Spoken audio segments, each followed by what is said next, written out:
Assalamualaikum warahmatullahi wabarakatuh. Waalaikumsalam Malam warahmatullahi semuanya. wabarakatuh.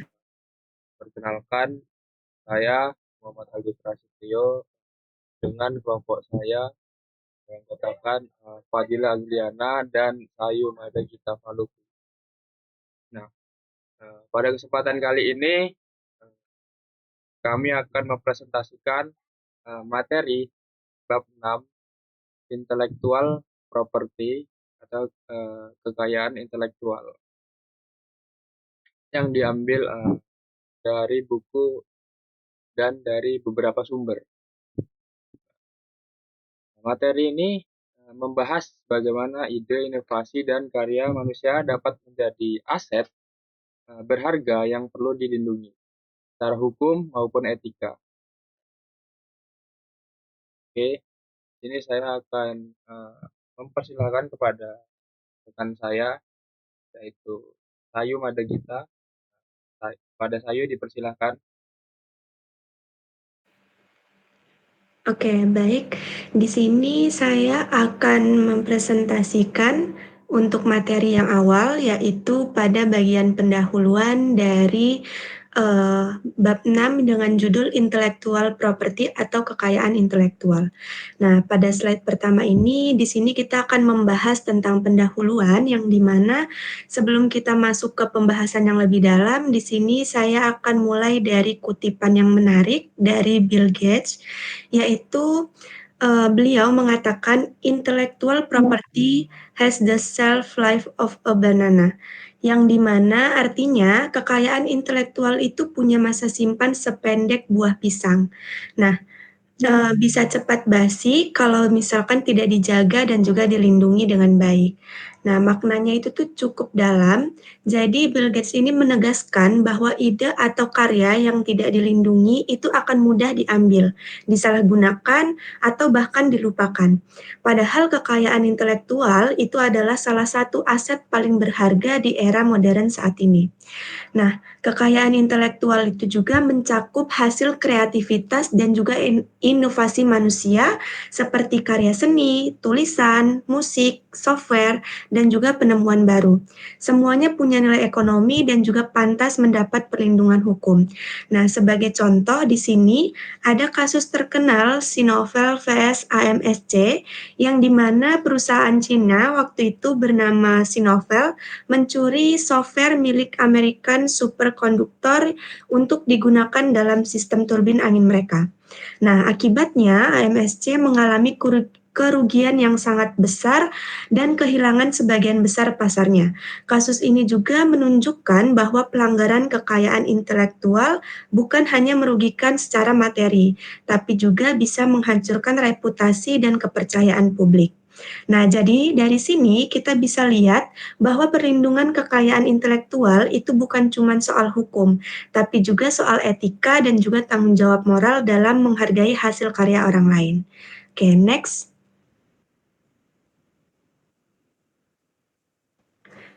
Untuk slide selanjutnya, di sini kita akan membahas konsep dasar kekayaan intelektual. Nah, secara sederhana, ini adalah hasil dari kemampuan intelektual manusia, sesuatu yang lahir dari ide, kreativitas, dan inovasi yang memiliki nilai ekonomi. Nah, tujuan dari sistem perlindungan kekayaan intelektual ini itu ada 3. Yang pertama, memberikan penghargaan kepada pencipta atau penemu. Yang kedua, mendorong inovasi dan riset berkelanjutan. Yang ketiga, melindungi hasil karya dari pencurian atau penyalahgunaan. Nah, tanpa sistem ini, orang akan dengan mudah untuk menyalin karya orang lain dan itu bisa saja mematikan semangat untuk berinovasi. Makanya di sini hak kekayaan intelektual itu menjadi salah satu fondasi penting dalam dunia teknologi dan juga ekonomi kreatif. Nah, secara umum, kekayaan intelektual ini dibagi menjadi beberapa bentuk utama, yaitu yang pertama ada hak cipta atau copyright. Ini untuk karya seni, musik, tulisan, film, dan juga software. Lalu ada paten, itu untuk penemuan atau inovasi baru, dan juga rahasia dagang atau trade secret ini untuk formula atau strategi bisnis yang bersifat rahasia. Nah, sistem ini itu tidak hanya berbicara soal hukum, tetapi juga merupakan bentuk etika profesional.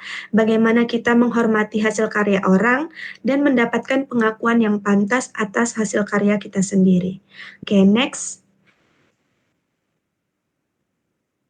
Nah, selanjutnya di sini kita akan membahas tentang hak cipta atau copyright. Sekarang kita masuk ke jenis kekayaan intelektual yang pertama, yaitu hak cipta. Nah, hak cipta sendiri itu adalah hak eksklusif yang diberikan kepada pencipta untuk menggunakan dan juga mengatur karya mereka. Artinya, orang lain itu nggak boleh gunain atau menggandakan atau menyebarluaskan karya tersebut tanpa izin dari pemiliknya. Nah, di Indonesia sendiri dasar hukumnya itu ada di Undang-Undang Nomor 28 Tahun 2014 tentang hak cipta. Sedangkan di Amerika Serikat, perlindungan ini diatur dalam Digital Millennium Copyright Act atau DMCA pada tahun 1998. Nah, masa perlindungan hak cipta di Indonesia itu cukup panjang, berlaku selama seumur hidup penciptanya ditambah 70 tahun setelah meninggal. Jadi, contoh pelanggaran hak cipta ini banyak banget terutama di dunia digital. Yang pertama itu pembajakan software, misalnya penggunaan Windows, Photoshop, atau AutoCAD bajakan. Terlihat sepele tapi sebenarnya itu merugikan perusahaan dalam jumlah yang besar. Yang kedua itu ada kasus lagu Lagi Cantik. Nah, lagu ini tuh sempat dijiplak oleh pihak luar negeri tanpa izin dari pencipta aslinya. Yang ketiga, ada kasus Viacom vs YouTube. Viacom menuntut YouTube karena banyak video hak cipta mereka diunggah tanpa izin. Namun, YouTube dilindungi oleh aturan DMCA Safe Harbor selama mereka cepat menindak pelanggaran yang dilaporkan tersebut. Nah, dari sini kita belajar bahwa hak cipta bukan hanya soal musik atau film, tapi juga termasuk kode program, desain web, dan karya digital lainnya. Nah, jadi setiap karya yang kita buat di dunia IT juga termasuk dalam bentuk kekayaan intelektual yang harus kita hargai. Next. Pada slide selanjutnya, di sini kita akan membahas paten.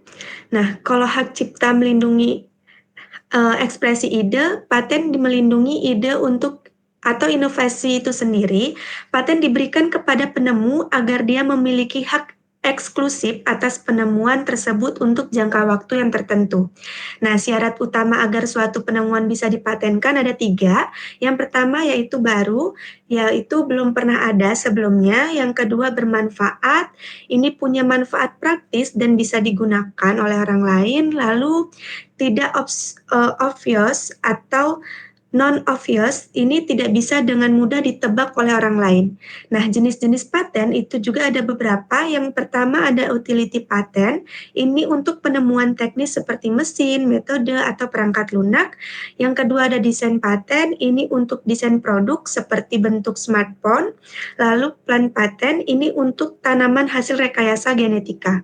Nah, di Indonesia, aturan mengenai paten ini diatur dalam Undang-Undang Nomor 13 Tahun 2016 tentang paten. Nah, contoh paling terkenal dari pelanggaran paten ini adalah kasus Apple dan juga Samsung.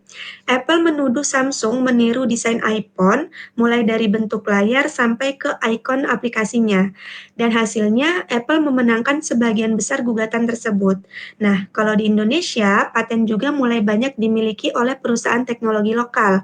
Contohnya kayak Gojek atau Grab yang mematenkan sistem dan juga algoritma mereka. Nah, ini bukti kalau inovasi lokal pun bisa diakui secara hukum. Nah, jadi kesimpulannya, paten itu adalah bentuk perlindungan bagi orang-orang yang berani berpikir kreatif dan juga berinovasi. Dengan adanya sistem paten ini, penemu punya motivasi lebih untuk terus menciptakan hal-hal baru yang bermanfaat bagi masyarakat. Oke, mungkin cukup. Selanjutnya akan dilanjutkan oleh rekan saya. Oke, di sini saya akan melanjutkan dari rekan saya yaitu rahasia dagang, trade secret. Rahasia dagang itu adalah informasi yang penting, yang itu bersifat rahasia, bernilai ekonomi, dan dijaga kerahasiaannya oleh pemiliknya. Contoh rahasia dagang bisa berupa formula, algoritma, data pelanggan, atau resep produk. Nah, informasi bisnis itu bernilai ekonomi dan dijaga kerahasiaannya. Perlindungan tanpa batas waktu selama tetap dan rahasia. Perlindungan rahasia dagang itu diatur dalam UU Nomor 30 Tahun 2000 dan tidak memiliki batas waktu selama informasinya tetap dijaga kerahasiaannya.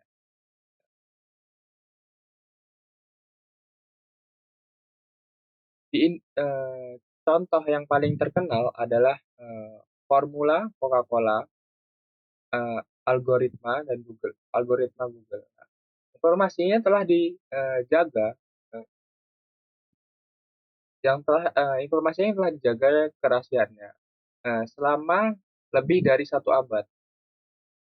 Dan kasus yang ada di Indonesia ini ada kasus TV Bintang Harapan versus HIPIN itu menjadi contoh pelanggaran ketika seseorang karyawan itu membocorkan resep kopi kepada pesaing. Dalam dunia teknologi, rahasia dagang itu juga bisa berbentuk kode sumber program atau source kode atau algoritma kecerdasan buatan yang menjadi inti produk digital. Menjaga rahasia dagang berarti menjaga kepercayaan dan etika profesional di dalam dunia berbisnis. Boleh slide selanjutnya.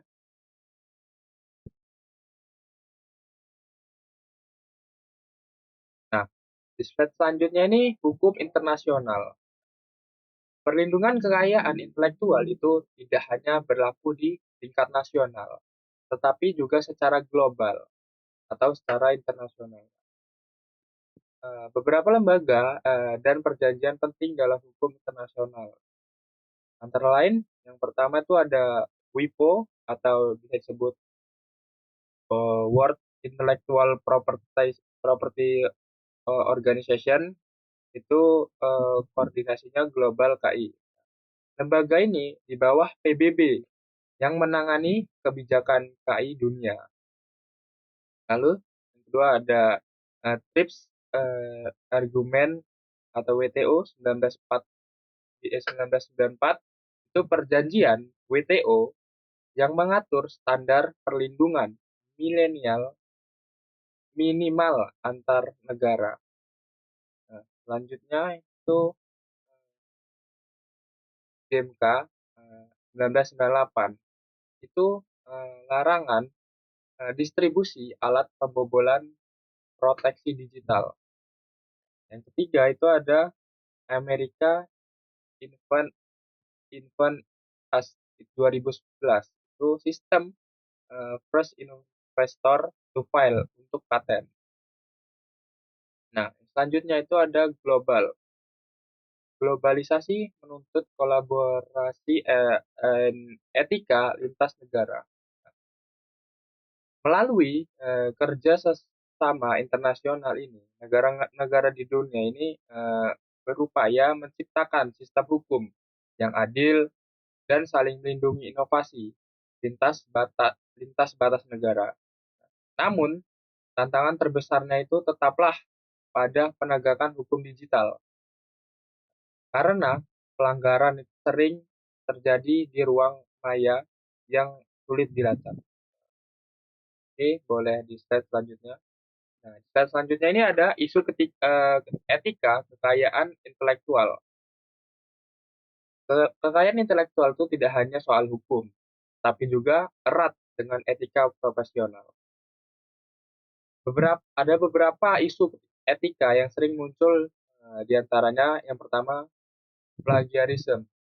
Itu menyalin karya tanpa izin atau tanpa mencantumkan sumber. Yang kedua itu ada reverse engineering, itu eh, yang bisa etis jika untuk riset, tetapi tetapi tidak etis jika untuk meniru produk pesaing. Jadi kalau buat riset doang boleh, kalau buat niru produk yang pesaingnya nggak boleh. Yang ketiga itu ada open source software. Itu yang mendorong kolaborasi, namun tetap memerlukan etika pengguna dan lisensi.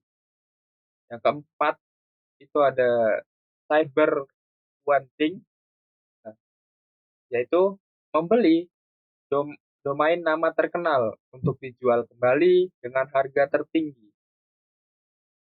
Dan yang selanjutnya itu intelligent competitive versus spionis industri, yaitu pencurian rahasia perusahaan oleh pesaing. Nah, etika ini menjadi dasar agar inovasi tidak hanya berorientasi pada keuntungan, tetapi juga pada kejujuran, tanggung jawab, dan penghargaan terhadap sesama penciptanya. Cukup sekian penjelasan dari saya. Selanjutnya akan dilanjutkan oleh rekan saya, Fadila Ziana.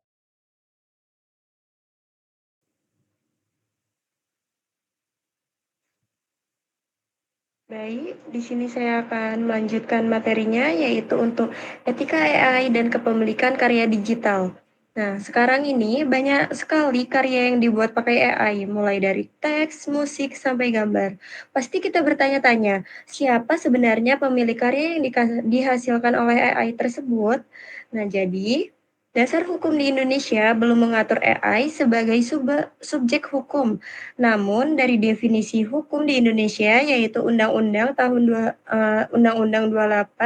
tahun 2014, yaitu tentang hak cipta, di pasal 1 ayat 2 Undang-Undang Nomor 28 tahun 2014 itu dijelaskan bahwa pencipta adalah seseorang atau beberapa orang yang secara sendiri-sendiri atau bersama-sama menghasilkan suatu ciptaan yang bersifat khas dan pribadi. Jadi, AI tidak bisa disebut sebagai pencipta karena tidak memenuhi unsur kesadaran dan niat yang dimaksud undang-undang. Sedangkan dari pandangan resmi DJKI, yaitu tahun 2023, berdasarkan beberapa publikasi, yaitu Direktorat Jenderal Kekayaan Intelektual tahun dijelaskan bahwa karya yang dihasilkan oleh kecerdasan buatan tetap membutuhkan campur tangan manusia agar dapat melindungi sebagai ciptaan. DJKI ini juga menegaskan bahwa hak cipta hanya bisa diberikan kepada manusia atau badan hukum yang mewakili manusia, bukan pada AI. Biasanya, hak cipta diberikan ke pengguna atau pengembang AI yang berkontribusi langsung dalam proses penciptaan karya, tapi yang penting juga adalah sisi etikanya. Jadi kalau kita pakai AI, kita harus tetap menjaga kejujuran dan tanggung jawab. Contohnya, wajib mencantumkan sumber data atau atribusi, hindari pelanggaran hak cipta manusia, dan gunakan AI dengan cara yang adil serta bertanggung jawab. Jadi tujuannya itu supaya teknologi AI ini dapat membantu kita berkreasi, bukan malah menggantikan manusia. Selanjutnya,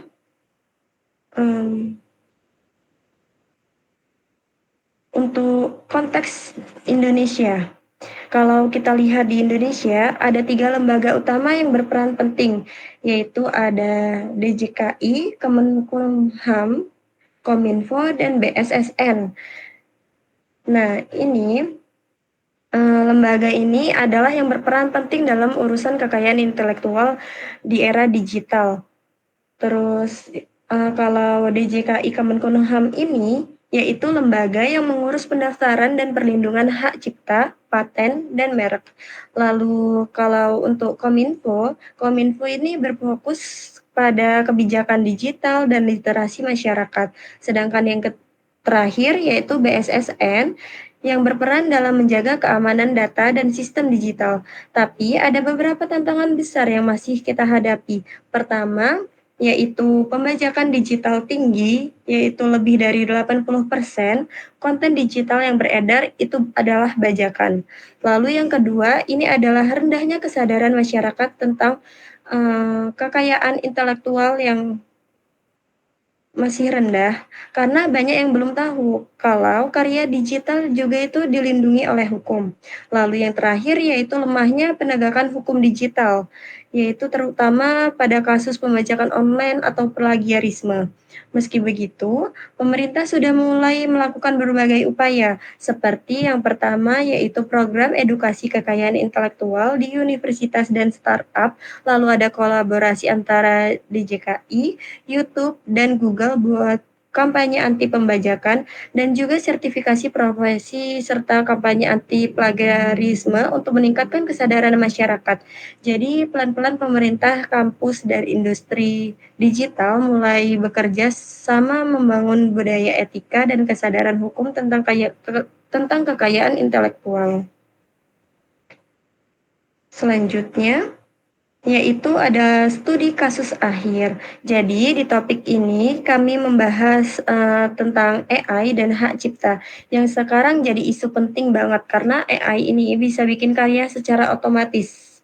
Contohnya ini ada DALL-E, yaitu adalah AI untuk menghasilkan gambar. Lalu di sini ada Suno, AI untuk menghasilkan musik, dan ChatGPT untuk untuk teks. Tetapi ChatGPT ini juga sekarang bisa menghasilkan gambar-gambar gitu juga.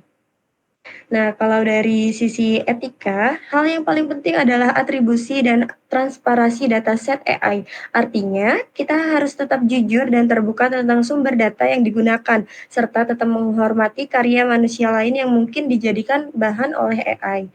Di sini, kami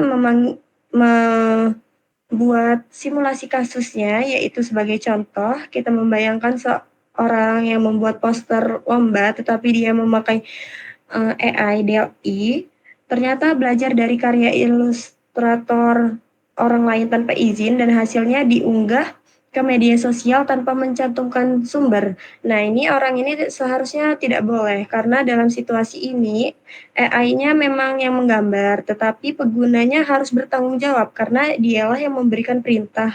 Dia juga memanfaatkan, tetapi dia tidak memakai sumbernya gitu. Dia tidak mencantumkan sumbernya dari mana. Jadi perspektif etika ini harus kita dalami bahwa pentingnya atribusi dan transparansi dataset AI ini sangat penting dan penggunaan AI harus tetap menghormati yaitu karya manusia. Jadi secara hukum dan etika, orang tersebut yang lomba tetapi memakai AI bisa dianggap yaitu melanggar hak cipta karena AI ini membantu proses kreatif tapi tanggung jawab hukum dan moralnya tetap ada pada manusianya sendiri. Lalu slide yang terakhir di sini ada ringkasan dan refleksi. Jadi kesimpulannya, hak cipta yaitu melindungi ekspresi ide, yaitu sumbernya pada Undang-Undang Nomor 28 Tahun 2014 tentang hak cipta pasal 1 ayat 1 dan 2, yaitu yang menyebutkan bahwa ciptaan adalah hasil karya yang bersifat khas dan pribadi dari pencipta. Lalu di sini ada paten yang melindungi inovasi baru pada Undang-Undang Nomor 13 Tahun 2016 tentang paten pasal 1 ayat 1 yang menjelaskan bahwa paten diberikan atas penemuan baru yang dapat diterapkan dalam industri.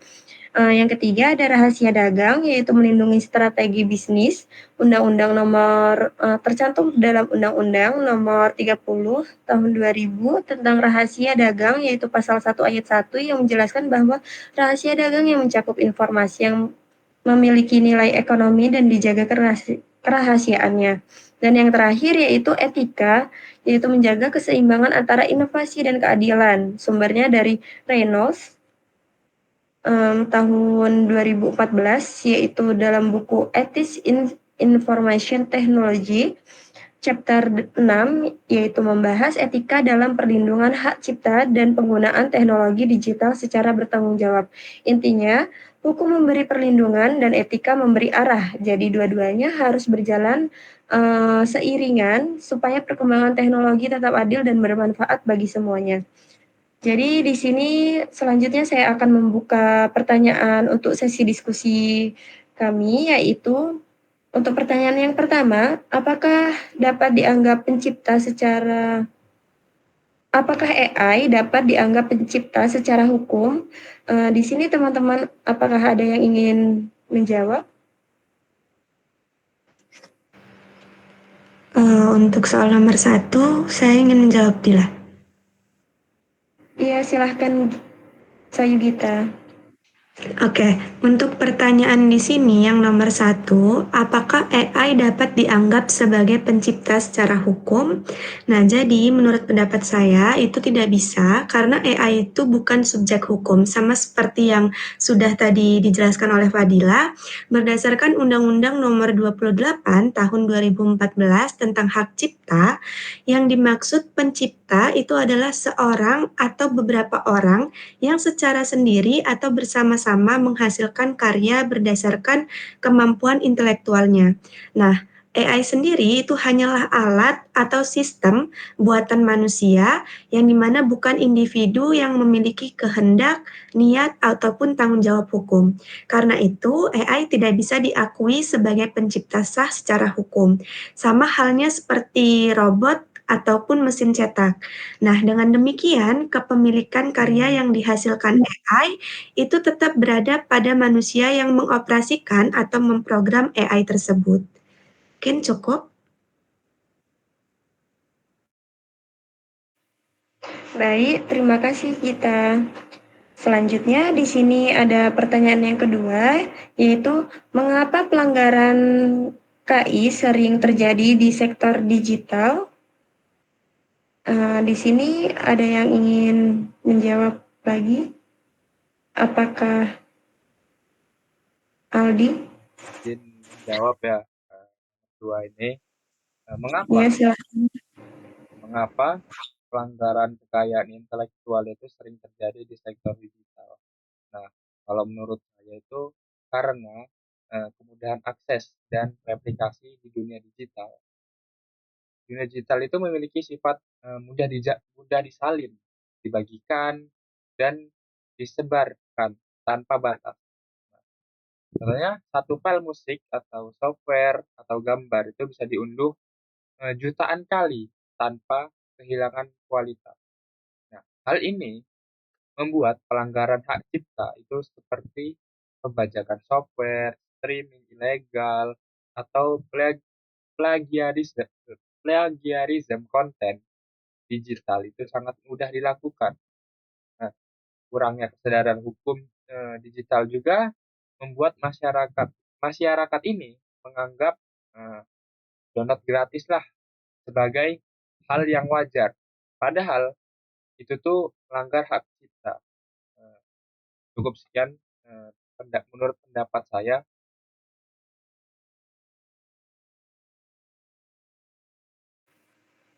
Baik, terima kasih Aldi. Dan yang terakhir pertanyaannya, apa peran kampus dalam membangun etika KI? Di sini saya akan menjawabnya. Kekayaan intelektual. Jadi peran kampus dalam membangun etika dalam kekayaan intelektual itu, kalau kita lihat dari sisi pendidikan, kampus ini punya peran yang sangat besar dalam membangun etika kekayaan intelektual, terutama dalam penggunaan AI-nya. Jadi kampus ini bukan hanya tempat belajar teori saja gitu, tetapi kampus ini juga membentuk kesadaran moral dan hukum digital. Misalnya dengan mengajarkan mahasiswa untuk menghargai karya orang lain, menghindari plagiarisme, dan menggunakan AI, itu juga harus ada batasnya dan secara bertanggung jawab. Jadi kalau misalnya kita ditanyakan oleh dosen, kita boleh melihat AI, tetapi kita juga harus dipilah-pilih lagi dalam jawaban AI tersebut. Apakah jawaban tersebut benar atau tidaknya gitu. Terus jadi kampus ini juga bisa jadi pelopor riset dan inovasi AI yang beretika dan sesuai regulasi dengan mengacu pada prinsip-prinsip perlindungan, hak cipta, paten, dan rahasia dagang. Tentunya kampus membantu menjembatani antara inovasi teknologi dan nilai-nilai etika secara hukum. Seperti pada sumber yang diterangkan di sini.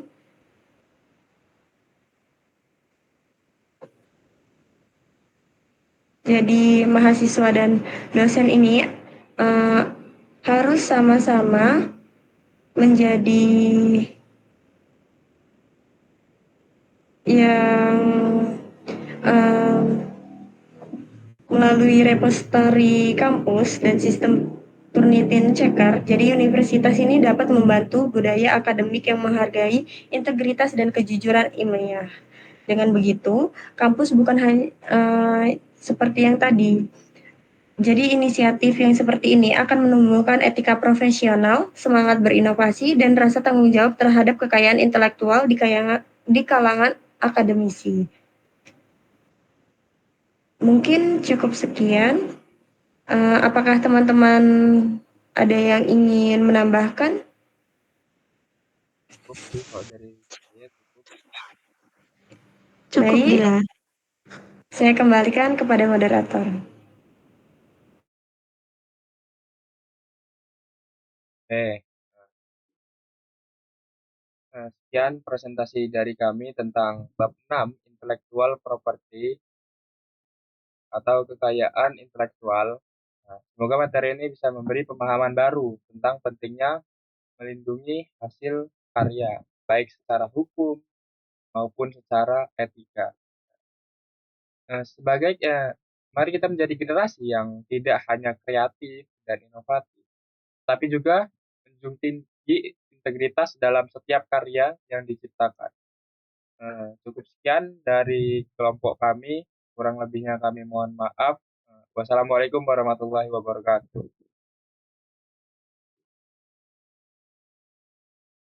Waalaikumsalam warahmatullahi wabarakatuh. Waalaikumsalam.